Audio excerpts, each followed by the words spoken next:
Chapter 14. A Young Rajah. The moor was hidden in mist when the morning came, and the rain had not stopped pouring down. There could be no going out of doors. Martha was so busy that Mary had no opportunity of talking to her, but in the afternoon she asked her to come and sit with her in the nursery. She came bringing the stocking she was always knitting when she was doing nothing else. "What's the matter with thee?" she asked as soon as they sat down. "Thou looks as if thou'd something to say." I have found out what the crying was," said Mary. Martha let her knitting drop on her knee and gazed at her with startled eyes. "Thou hasn't!" she exclaimed. "Never!" "I heard it in the night," Mary went on, "and I got up and went to see where it came from. It was Colin. I found him." Martha's face became red with fright. Miss Mary," she said, half crying, "thou shouldn't have done it. Thou shouldn't. They'll get me in trouble. I never told thee nothing about him, but they'll get me in trouble. I shall lose my place, and what'll mother do?" "You won't lose your place," said Mary. "He was glad I came. We talked and talked, and he said he was glad I came." "Was he?" cried Martha. "Art thou sure? Thou doesn't know what he's like when he's anything vexing him. He's a big lad to cry like a baby, but when he's in a passion he'll fair scream just to frighten us. He knows us daren't call our souls our own." "He wasn't vexed," said Mary. "I asked him if I should go away, and he made me stay. He asked me questions, and I sat on a big footstool and talked to him about India and about the Robin and Gardens. He wouldn't let me go. He let me see his mother's picture. Before I left him, I sang him to sleep." Martha fairly gasped with amazement. "I can scarcely believe thee," she protested. "It's as if they'd walked straight into a lion's den. If he'd been like he is most times, he'd have throwed himself into one of his tantrums and roused the house. He won't let strangers look at him." "He let me look at him. I looked at him all the time, and he looked at me. We stared," said Mary. "I don't know what to do," cried agitated Martha. "If Mrs. Medlock finds out, she'll think I broke orders and told thee, and I shall be packed back to my mother." "He's not going to tell Mrs. Medlock anything about it yet. It's to be a sort of secret just at first," said Mary firmly. "And he says everybody is obliged to do as he pleases." "Ah, that's true enough. The bad lad," sighed Martha, wiping her forehead with her apron. "He said Mrs. Medlock must, and he wants me to come and talk to him every day, and you are to tell me when he wants me." "Me!" said Martha. "I shall lose my place. I shall for sure." "You can't if you're doing what he wants you to do, and everybody is ordered to obey him," Mary argued. "Does that mean to say," cried Martha with wide open eyes, "that he was nice to thee?"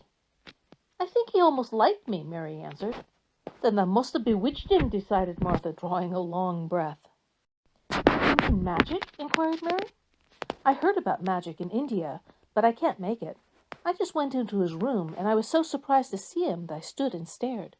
And then he turned round and stared at me, and he thought I was a ghost or dream, and I thought perhaps he was. And it was so queer being there alone together in the middle of the night and not knowing about each other. And we began to ask each other questions, and when I asked him if I must go away, he said I must not."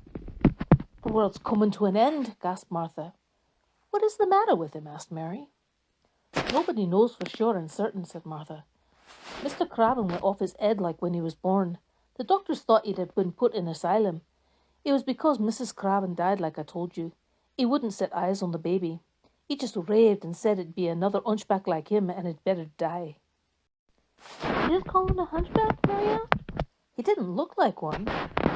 "He isn't yet," said Martha, "but he began all wrong. Mother said that there was enough trouble and raging in the house to set any child wrong. They was afraid his back was weak, and they've always been taking care of it, keeping him lying down and not letting him walk. Once they made him wear a brace, but he fretted so he was right downright ill. Then a big doctor came and seen him, and made him take it off. He talked to the other doctor quite rough, in a polite way. He said there'd been too much medicine and too much letting him have his own way." "I think he's a very spoiled boy," said Mary. "He's the worst young nat as ever was," said Martha. "I won't say as he hasn't been ill a good bit. He's had coughs and colds that's nearly killed him 2 or 3 times. Once he had rheumatic fever, and once he had typhoid. Mrs. Medlock did get a fright then. He'd been out of his head, and she was talking to the nurse, thinking he didn't know nothing, and she said, 'He'll die this time, sure enough, and best thing for him and for everybody.' And she looked at him, and there he was with his big eyes open, staring at her, sensible as she was herself. She didn't know what had happened, but he just stared at her and says, "You gives me some water and stop talking." "Do you think he will die?" asked Mary. "Mother says there's no reason why any child should live that gets no fresh air and doesn't do nothing but lie on his back and read picture books and takes medicine. He's weak and hates the trouble of being taken out of doors, and he gets cold so easy he says it makes him ill." Mary sat and looked at the fire. "I wonder," she said slowly, "if it would not do him good to go out into a garden and watch things growing. It did me good." "Oh, one of the worst fits he ever had," said Martha, "was one time they took him out where the roses is by the fountain. He'd been reading in a paper about getting something he called rose cold, and he began to sneeze and said he'd got it, and then a new gardener as didn't know the rules passed by and looked at him curious. He threw himself into a passion and said he'd looked back at him because he was going to be a hunchback. He cried himself into a fever and was ill all night."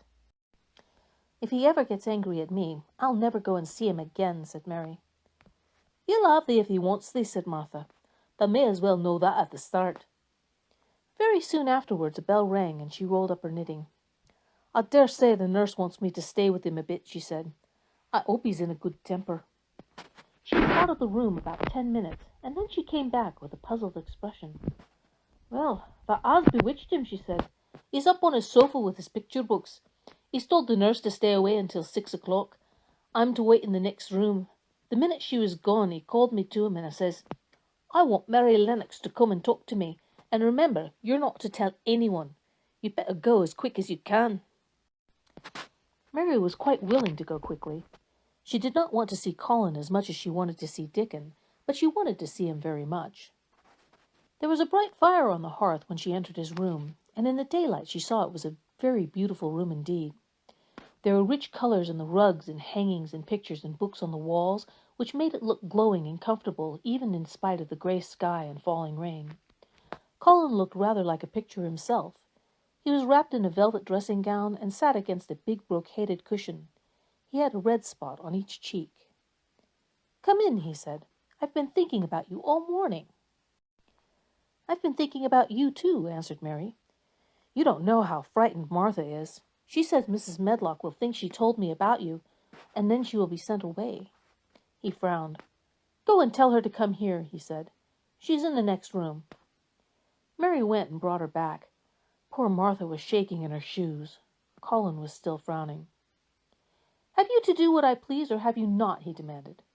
I have to do as you please, sir," Martha faltered, turning quite red. "Has Mrs. Medlock to do what I please?" "Everybody has, sir," said Martha. "Well then, if I order you to bring Miss Mary to me, how can Medlock send you away if she finds out?" "Please don't let her, sir," pleaded Martha. "I'll send her away if she dares to say a word about such a thing," said Master Craven grandly. "She wouldn't like that, I can tell you." "Thank you, sir," bobbing a curtsy. "I want to do my duty, sir." "What I want is your duty," said Colin more grandly still. "I'll take care of you. Now go away." When the door closed behind Martha, Colin found Mistress Mary gazing at him as if he had set her wondering. "Why do you look at me like that?" he asked her. "What are you thinking about?" "I'm thinking about two things." "What are they? Sit down and tell me." "This is the first one," said Mary, seating herself on the big stool. "Once, in India, I saw a boy who was a Rajah. He had rubies and emeralds and diamonds stuck all over him. He spoke to his people just as you spoke to Martha. Everybody had to do everything he told them, in a minute. I think they would have been killed if they hadn't." "I shall make you tell me about Rajahs presently," he said. "But first, tell me what the second thing was." "I was thinking," said Mary, "how different you are from Dickon." "Who is Dickon?" he said. "What a queer name." She might as well tell him, she thought. She could talk about Dickon without mentioning the secret garden. She had liked to hear Martha talk about him. Besides, she longed to talk about him. It would seem to bring him nearer. "He is Martha's brother. He is 12 years old," she explained. "He is not like anyone else in the world. He can charm foxes and squirrels and birds just as the natives in India charm snakes. He plays a very soft tune on a pipe, and they come and listen." There were some big books on a table at his side, and he dragged one suddenly towards him. "There's a picture of a snake charmer in this," he exclaimed. Come and look at it." The book was a beautiful one with superb colored illustrations, and he turned to one of them. "Can he do that?" he asked eagerly. "He played on his pipe and they listened," Mary explained. "But he doesn't call it magic. He says it's because he lives on the moor so much that he knows their ways. He says he feels sometimes as if he was a bird or a rabbit himself, he likes them so. I think he asked the robin questions. It seemed as if they talked to each other in soft chirps." Colin lay back on his cushion, and his eyes grew larger, and the spots on his cheeks burned. "Tell me some more about him," he said. "He knows all about eggs and nests," Mary went on, "and he knows where foxes and badgers and otters live. He keeps them secret so that other boys won't find their holes and frighten them. He knows about everything that grows or lives on the moor." "Does he like the moor?" said Colin. "How can he when it's such a great, bare, dreary place?" "It's the most beautiful place," protested Mary. "Thousands of lovely things grow on it, and there are thousands of little creatures all busy building nests and making holes and burrows and chippering or singing or squeaking to each other. They are so busy and having such fun under the earth or in the trees or heather. It is their world." "How do you know all that?" said Colin, turning on his elbow to look at her. "I've never been there once, really," said Mary, suddenly remembering. "I only drove over it in the dark. I thought it was hideous. Martha told me about it first, and then Dickon. When Dickon talks about it, you feel as if you saw things and heard them, and as if you were standing in the heather with the sun shining and the gorse smelling like honey, and all full of bees and butterflies." "You never see anything if you are ill," said Colin restlessly. He looked like a person listening to a new sound in the distance and wondering what it was. "Well, you can't if you stay in a room," said Mary. "I couldn't go out on the moor," he said in a resentful tone. Mary was silent for a minute, and then she said something bold. "You might, sometime." He moved as if he were startled. "Go on the moor? How could I? I am going to die." "How do you know?" said Mary unsympathetically. She didn't like the way he had of talking about dying. She did not feel very sympathetic. She felt rather as if he was almost boasting about it. "Oh, I've heard it ever since I remember," he answered crossly. "They are always whispering about it and thinking I don't notice. They wish I would, too." Mistress Mary felt quite contrary. She pinched her lips together. "If they wished I would," she said, "I wouldn't. Who wishes you would?" "The servants, and of course Dr. Craven, because he would get Misselthwaite and be rich instead of poor. He daren't say so, but he always looks cheerful when I'm worse. When I had typhoid fever, his face got quite fat. I think my father wishes it too." "I don't believe he does," said Mary quite obstinately. That made Colin turn and look at her again. "Don't you?" he said. And then he lay back on his cushion and was still as if he were thinking. And there was quite a long silence. Perhaps they were both of them thinking strange things children do not usually think of. "I like the Grand Doctor from London, because he made them take the iron thing off," said Mary at last. "Did he say you were going to die?" "No." "What did he say?" "He didn't whisper," Colin answered. "Perhaps he knew I hated whispering. I heard him say one thing quite aloud. He said, 'The lad might live if he would make up his mind to it. Put him in the humour.' It sounded as if he was in a temper." "I'll tell you who would put you in the humour, perhaps," said Mary, reflecting. She felt as if she would like this thing to be settled one way or another. "I believe Dickon would. He's always talking about live things. He never talks about dead things or things that are ill. He's always looking up at the sky to watch birds flying, or looking down at the earth to see something growing. He has such round blue eyes, and they are so wide open with looking about. And he laughs such a big laugh with his wide mouth, and his cheeks are as red as cherries." She pulled a stool nearer to the sofa, and her expression quite changed at the remembrance of the wide curving mouth and wide open eyes. "See here," she said. "Don't let us talk about dying. I don't like it. Let us talk about living. Let us talk and talk about Dickon, and then we will look at your pictures." It was the best thing she could have said. To talk about Dickon meant to talk about the moor, and about the cottage, and the 14 people who lived in it on 16 shillings a week, and the children who got fat on the moor grass like the wild ponies, and about Dickon's mother, and the skipping rope, and the moor with the sun on it, and about pale green points sticking up out of the black sod. And it was all so alive that Mary talked more than she had ever talked before, and Colin both talked and listened as he had never done before either. and they both began to laugh over nothing as children will when they are happy together.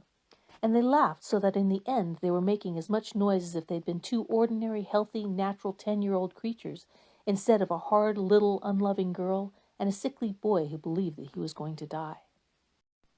They enjoyed themselves so much that they forgot the pictures and they forgot about the time. They had been laughing quite loudly over Ben Weatherstaff and his robin, and Colin was actually sitting up as if he had forgotten about his weak back when he suddenly remembered something. "Do you know there is one thing we have never once thought of," he said. "We are cousins." It seemed so queer that they had talked so much and never remembered this simple thing, that they had laughed more than ever because they had gotten the humor to laugh at anything. And in the midst of the fun the door opened, and in walked Dr. Craven and Mrs. Medlock. Dr. Craven started in actual alarm, and Mrs. Medlock almost fell back because he had accidentally bumped against her. "Good Lord!" exclaimed poor Mrs. Medlock, with her eyes almost starting out of her head. "Good Lord!" "What is this?" said Dr. Craven, coming forward. "What does it mean?"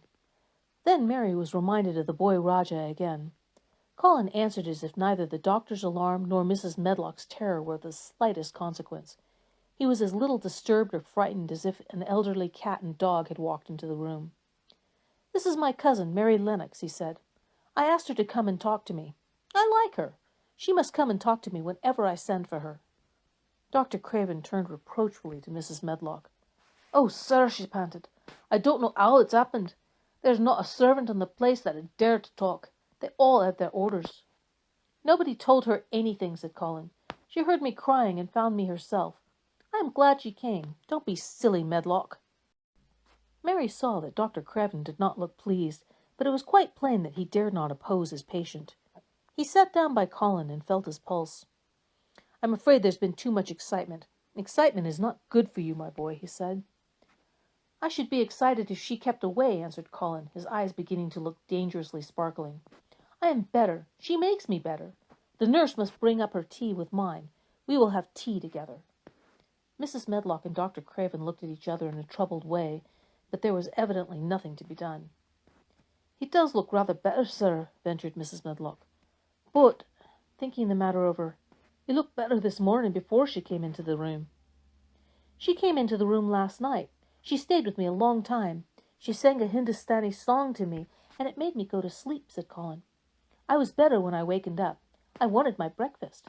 I want my tea now. Tell Nurse Medlock."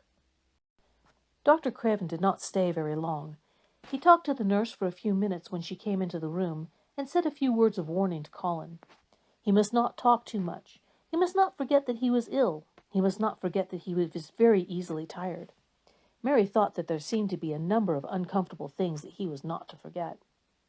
Colin looked fretful and kept his strange black-lashed eyes fixed on Dr. Craven's face. "I want to forget it," he said at last. "She makes me forget it. That's why I want her." Dr. Craven did not look happy when he left the room. He gave a puzzled glance at the little girl sitting on a large stool. She had become a stiff, silent child again as soon as he entered, and he could not see what the attraction was. The boy actually did look brighter, however, and he sighed rather heavily as he went down the corridor. "They are always wanting me to eat things when I don't want to," said Colin, as the nurse brought in the tea and put it on the table by the sofa. "Now, if you'll eat what I will. Those muffins look so nice and hot. Tell me about Rajah's."